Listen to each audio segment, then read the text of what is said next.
Terus juga ada gambar lain ya? Ada lagi nih. Ini kalau yang ini lembar kerja. Jadi sekarang sih kita lagi bikin juga kegiatan kita tuh ada lembar kerjanya karena ini yang dipakai jadi alat untuk pengukuran gitu berhasil atau enggak kegiatannya gitu.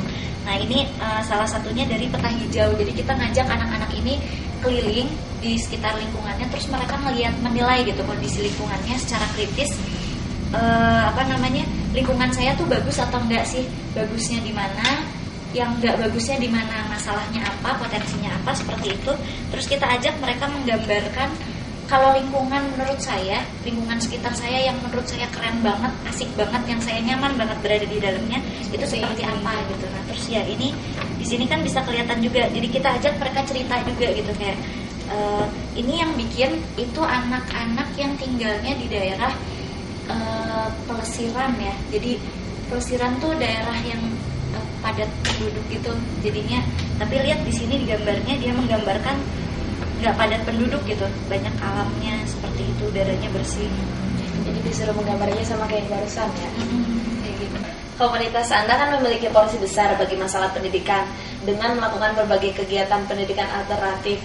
Bagaimana sih Anda berusaha meningkatkan kreativitas, membuka wawasan, serta meningkatkan kepedulian dengan menyasar anak-anak usia SD?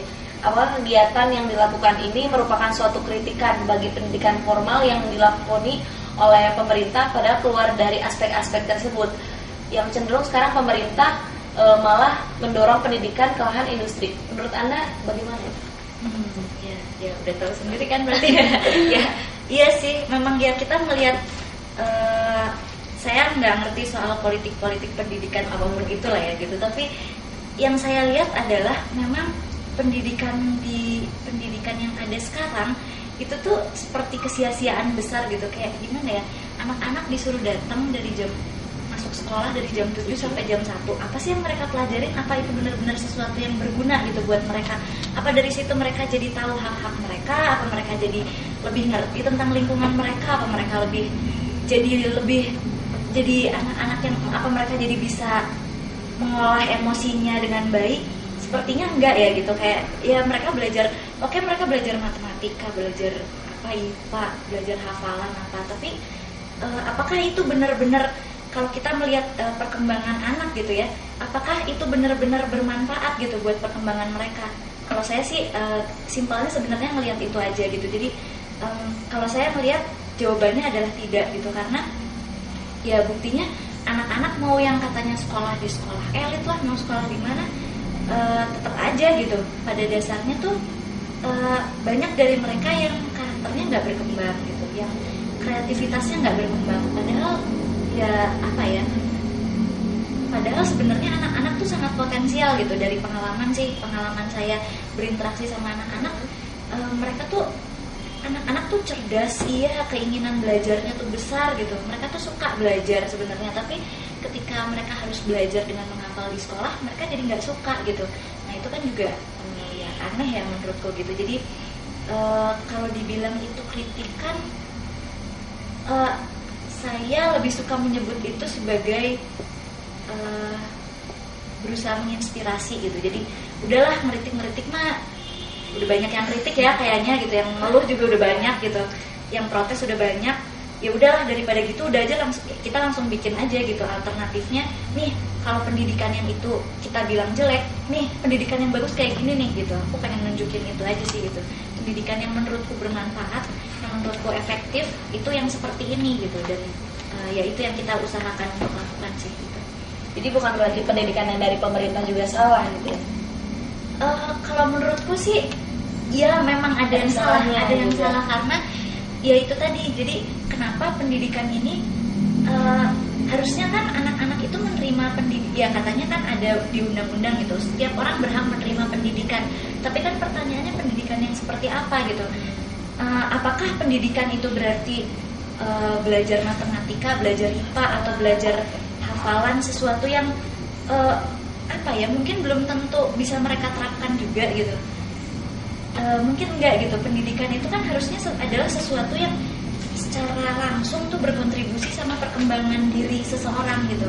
Nah di situ sih mungkin menurut saya kesalahannya itu adalah di situ gitu. Jadi ya kalau kita mau mendidik anak lah, ya kita lihatlah kebutuhan perkembangan dia tuh apa sih gitu. Kalau dia butuh misalnya anak-anak SD, ada gitu di ilmu psikologi, anak SD umur 4-6 itu mereka punya kebutuhan untuk bersosialisasi gitu, misalnya untuk membangun keterampilan dalam bersosialisasi. Nah, apakah dengan belajar di kelas, gurunya ngajar di depan, dia ngedengerin kayak gitu, apakah itu membangun keterampilan dia bersosialisasi? Belum tentu gitu, seperti itu. Dan apakah misalnya sekolah menyediakan waktu untuk bersosialisasi, waktu istirahat, waktu kerja kelompok, tapi apakah si kegiatan bersosialisasi ini dibimbing oleh gurunya gitu? Mungkin enggak kan gitu. Jadi ya menurutku itu salah sasaran gitu jadinya. Karena ya pendidikan itu yang saat ini kuliah sebagian besar ya, nggak bilang semuanya, karena beberapa sekolah alternatif juga kuliah bagus sekali gitu, tapi sebagian besar pendidikan yang kuliah saat ini masih seperti itu gitu. Dia bukan menyasar bukan mendukung perkembangan si anak-anaknya ini gitu, tapi malah ya entahlah, aku nggak tahu tujuan pendidikan sekarang tuh apa gitu. Aku juga nggak ngerti sih gitu, apa untuk lulus ujian gitu, mungkin nggak ngerti juga sih gitu. Pertanyaan terakhir nih Mbak, bersifat harapan dari Anda, apalagi bulan ini kita akan memperingati Hari Kemerdekaan. Apa sih harapan Anda khususnya bagi generasi muda dalam mengisi kemerdekaan di tengah banyaknya persoalan di negeri ini? Oke, harapan untuk generasi muda, sama seperti yang visinya Sahabat Kota ya, yang paling saya percaya gitu, anak muda itu potensinya besar ya, seperti kata Bung Karno lah ya, yang bilang beri saya 10 pemuda, saya bisa mengubah dunia gitu. Dan saya masih percaya itu berlaku sampai sekarang gitu. Anak-anak muda tuh punya potensi yang besar banget, dan untuk mengisi kemerdekaan ya penggeraknya mereka itu gitu. Jadi ya udah, ayo keluar dari apapun itu yang mengungkumu gitu, dan ayo kita lihat permasalahan di sekitarmu, ayo pecahkan gitu. Karena saya percaya ya, seperti tadi saya udah cerita kan, satu contoh aja, anak SMP gitu, dia bisa membantu memecahkan permasalahan di sekolahnya, dia bisa membantu banyak orang gitu, hanya dengan melakukan hal yang sederhana gitu. Saya percaya kalau setiap anak muda di kota ini, di Bandung ini, melakukan sesuatu apa sekecil apapun gitu, itu gila, Bandung bisa jadi kayak apa gitu, keren banget lah pasti gitu, kayak gitu sih. Jadi harapan yang lebih untuk generasi mudanya sendiri gitu, apa itu? Untuk generasi muda ya bergerak lah. Maksudku ya bangun dan ayo membuat sama-sama, kita bangun negeri ini, kita bangun kotamu, kita selesai permasalahan, kita pecahkan bareng-bareng, bekerja sama. Kita kalau bareng-bareng kita kerjain dan dengan penuh semangat gitu, aku yakin kita pasti bisa. 10 pemuda bisa mengubah dunia. Kalau di Bandung ada berapa ribu pemuda, kayak banyak banget gitu ya. Kalau semuanya menjadi agen perubahan, apa yang nggak bisa kita ubah gitu, itu bisa banget. Ya, oke, terima kasih ya Mbak atas waktunya.